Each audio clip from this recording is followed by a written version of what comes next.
Hello, music listeners, underground enthusiasts, and people who obviously and definitely could escape Jigsaw's traps. The people in the movie are just overreacting and not thinking clearly, right? I got my first kind of actual haircut in 5 years, as you can see, so be sure to go in the comments below and feed my ego.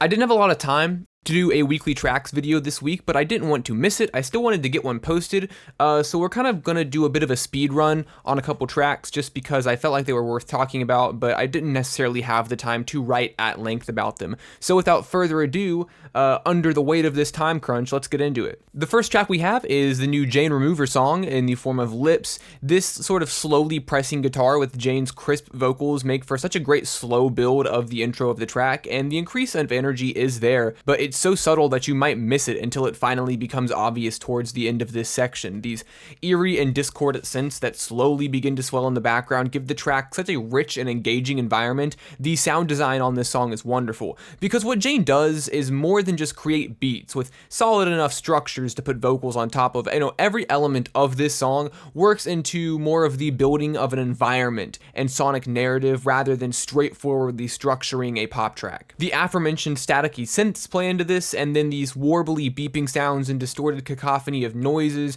that come in between sections of the track help establish such a specific mood for the song and build upon the narrative of the track. This sort of trend in production that has only been rising recently is such a cool thing to witness grow and evolve. And Jane's vocals on this are great as well. I love the airy layered vocals in the beginning that almost sound inspired by the Sgt. Pepper's era of the Beatles, and the soft falsettos mixed with the somewhat duller and more reserved vocals make for such a trancy and fun sound. And of course, the last 2 minutes of this 5-minute song are occupied by thrashy and gritty instrumentation with these super harsh guitar tones, these slamming and impactful drums and piercing melodies. It all sounds fantastic, and I think it's a great, satisfying payoff to the build of the song. In terms of progression, it's one of my favorite songs of the year. In terms of overall sound and thematic goals, it is still one of my favorite songs of the year. love-sadKid's got a new one out with Against All Odds, and on this track, love-sadKid does what they do best, which is combining smooth harmonies, enunciated and crisp rapping, and a bouncy lo-fi beat. This intro hook is so insanely clean. It's got these soft background harmonies that play into the sort of call and response sound,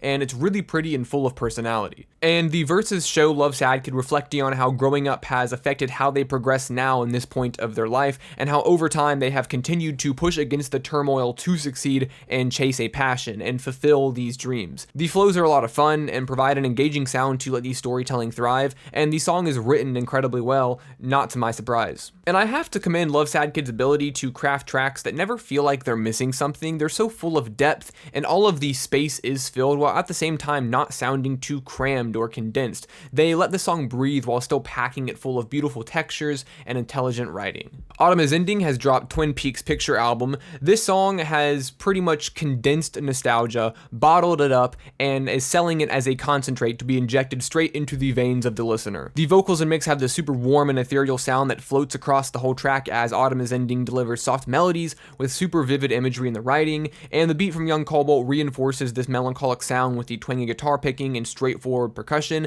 It is a vibe that is hard to hit, but I think AutumnIsEnding does it wonderfully. It is a warm and engaging and soft track. Speaking of vibes that are hard to hit, Vi 5000 delivers a hypnotically spacey and bright track in the form of Aerith. The wispy and shiny vocals deliver almost piercingly high melodies and within this thick room space that makes for vocal melodies that almost feel like an instrument with how pristine they sound. It is a ridiculously cool mix that plays to the advantage of the aesthetics of the track really well, and even when the song hits this rattling and bassy peak of the intensity where these kicks crunch on the mix and these synths shake the entire environment, it still maintains this sort of ethereal sound that is really pleasant to listen to. And even though on the first listen they might be hard to understand, I really love the lyrics and songwriting on this track as well. They really fall in line with all of these sonic themes on the track, and as a result, every element feels cohesive, even within the staticky and harsh sections that dominate the track after a certain point. The track is incredibly unique, and Vi gives a lot to pay attention to and appreciate about the song. navyxower has released Sibling with Heylog, and both of these artists give characteristically good vocal performances, delivering somber yet energetic melodies as they croon about about the gradual separation of emotions in a relationship and how over time things that felt like they would last forever now feel like they never happened at all. It's a crushing song in that regard. If there's one thing these artists can do, it is translate their emotions through their vocals, because the intentionally shaky and broken deliveries feel authentic and boost the emotions of the track way beyond what they would be with a more traditional approach to singing. And the folky guitar and heavy 808s help juggle these elements of soft tones while giving the track a lot of impact. It is a sound that both of these artists excel in and do really well. This is definitely the heartbreaker of the week. But wait, there's more. Because I'm Geist and Skele also made it their goal this week to deliver a gut-wrenching and poignant track that makes me feel my mental state corroding in real time. Skele's reverb-heavy vocals bleed emotion as he sings about pain and betrayal, and Geist contrasts Skele's airy and roomy verse with these tired vocals that float under such a soft and moody mix. The hook is powerful, catchy, but still so sadly powerful, and both of these artists do a fantastic job and contains two of my favorite performances from, each artist respectively. Kaido has dropped Toler, which is an acoustic track driven by folk and indie influences. These light and plucky notes sit on top of moody and damping guitar chords, as Kaido delivers some equally moody vocals with a sort of wide mid-range mix. It's a straightforward track in terms of structure, but this is definitely a less is more situation because the stripped back sound complements Kaido's vocals incredibly well. It's a beautiful track that explores doubt and introspection on past actions. It is short and sweet, but it has a lot to give. And to end things out, we have Adjacent with B Set. The entire song is so dark and dampened, and I love it. The percussion sits in the mid-range and nowhere else as loose drum patterns tumble across this beat. It is an anxious and erratic structure that goes well with Adjacent's effortless and slacked delivery. The droning synth notes, conversational intro, and eerie retro influences make B Set such a unique and interesting track that only Adjacent could do.